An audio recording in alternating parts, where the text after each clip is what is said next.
You know, a lot of people come up to me and they ask me, Marco, what is it that motivates you most? And to answer their question, I reply back with a question. I say, what if I told you that you had 1 week left to live? Would you regret not pursuing your dreams, passions, and desires? Would you regret not living your life to the fullest? Would you regret not spending as much time with your family, friends, or loved ones? You know, Steve Jobs said in a speech one time that he used to wake up every morning, look in the mirror, and ask himself questions like this. And he said that if the answer was yes for too many days in a row, then he knew that he had to change something. And that should go for all of us. If you're living a life that you would not be okay with losing because you weren't able to do things you wanted to do, then now you know that you need to change something. Life is simply too short and unpredictable to not live exactly the way that you please. It is ridiculously unpredictable. It is possible that on any given day to die at any point throughout that day without ever being able to see it coming.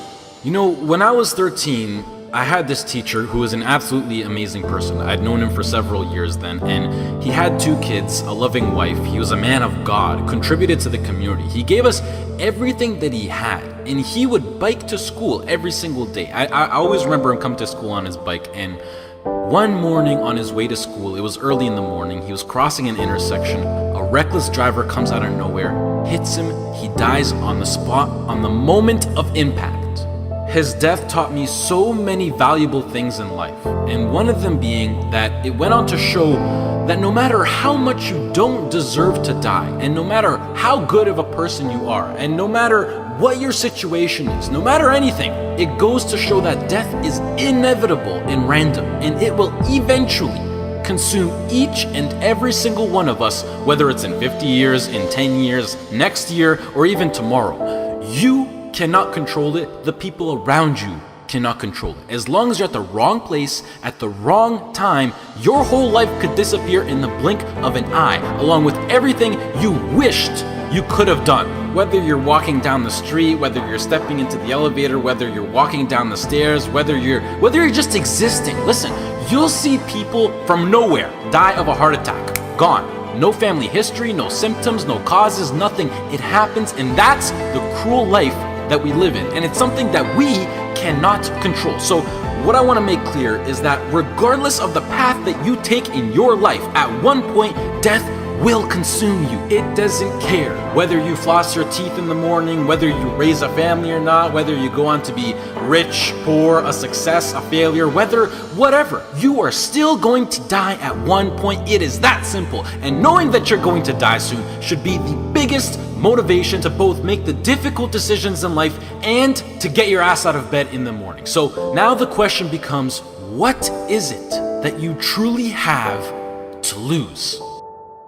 If you pursue your dreams and you fail, sure, you might be a little bit more financially unstable. You might experience stress or other feelings you wish you never had to experience. But either way, even if you fail, you will end up back to where you started, which is where you are now. So what do you literally have to lose? Some of you right now, you're thinking about maybe starting a business. You have a great idea that you want to incorporate into your lifestyle. Maybe you're thinking about pursuing your dreams to the fullest. Maybe you're thinking about putting in the work to become a doctor, an engineer, a firefighter, a professional athlete. But some of you won't follow these ambitions because you're afraid. You're afraid to fail. You let the fear of failure dictate your actions, and you're afraid of what mama or papa thinks. You're afraid of what your sister, your brother thinks, or your grandpa or your grandma, or your cousins, or whoever. But what truly matters is you.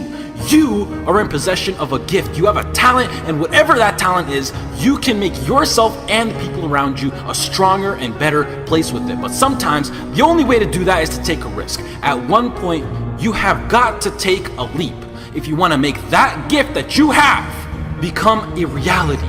Otherwise, society will gladly accept you as a 9-to-5 slave working just to pay off your rent and to stay alive and to live for the weekend, which is the absolute worst way to live.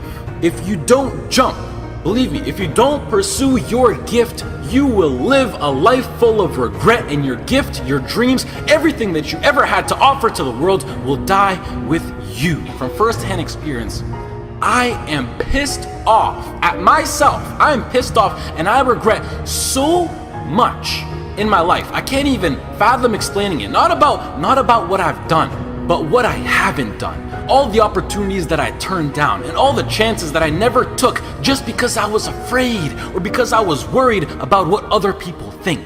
And I officially decided to sit down. I sat down for weeks. I didn't just think of what I'm saying right now. I didn't think of it overnight.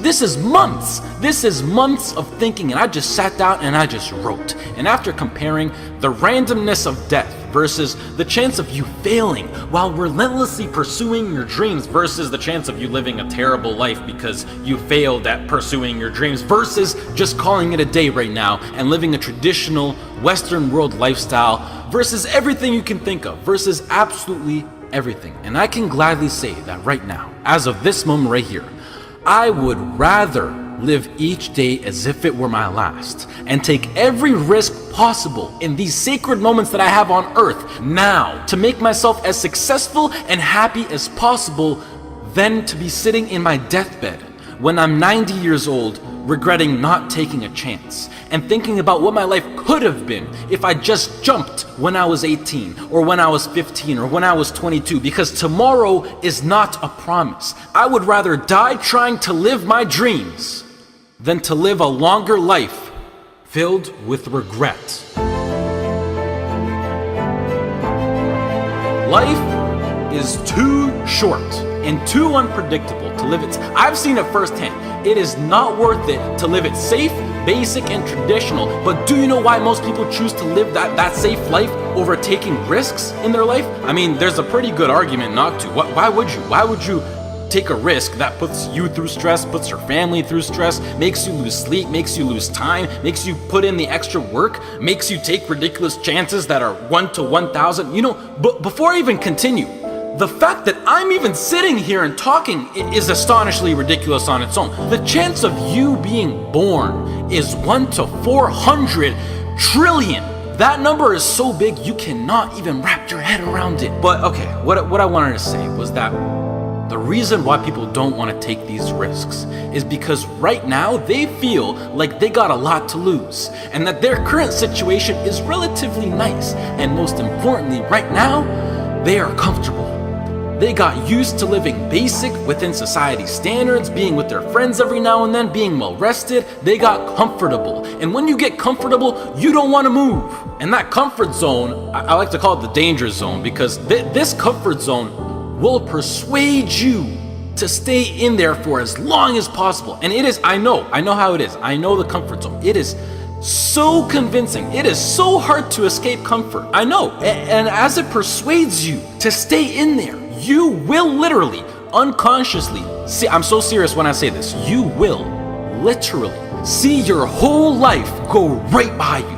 And the main reason that I'm serious about this now is because I am pissed off for greatness. I want to move mountains. And like Ray Lewis once said, if you're not pissed off for greatness, then you're okay with being mediocre. And I am definitely not okay with being average. And I don't think anyone should be. But anyways, to address why I'm even talking about any of this at all in the first place is because I recently got an offer to move out to Los Angeles, California to live with 2 other entrepreneurs as a content creator and media influencer. And it makes me sad because it's opened up my eyes to see what I truly have in store for me, what's waiting for me out there in the future. And it's just a tiny glimpse of what I'm capable of achieving within my short life. However, I doubt that I could get the right legal paperwork done in order to move to the US to work for a job such as YouTube, which is really not in control of the government. And the last thing that I want to do is to go to the US to work in a legal job as an illegal immigrant. So as of this moment, I feel like I have to pass up yet another opportunity. And it makes me feel like I just keep letting my dreams slip from my hands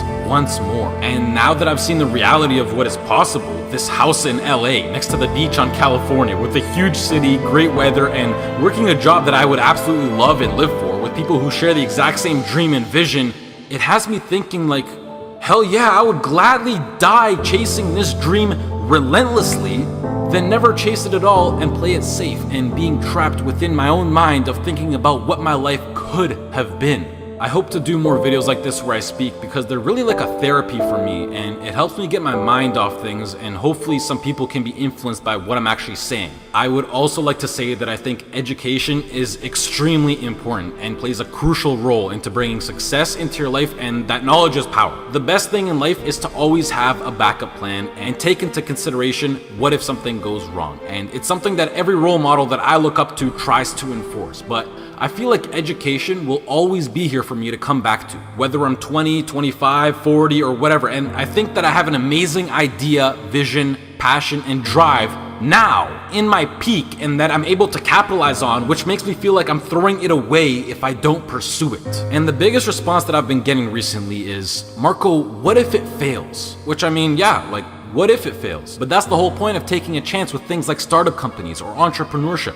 It's ridiculously high risk. Like, what if I get hit by a car? What if I lose my wallet? Or better yet, what if this succeeds? You know, it's easy to be negative or to be closed-minded, but I think it's easier to be optimistic and to be open-minded. And please do yourself a favor, which is a separate topic on its own for another time, but try to surround yourself with people who impose and promote positivity and good vibes. You will notice the tremendous effect that it has on your lifestyle. Starting your own business or being self-employed, although preferable, doesn't exactly require any kind of diploma or degree. And I think that with a proper business plan and with the drive that people like you who are watching this video fuel me with, I feel like I can accomplish anything. If you're still listening, I love you, mad respect. That's true loyalty right there. If for less, this has been Marco. I hope you all have a great rest of the day, and goodbye.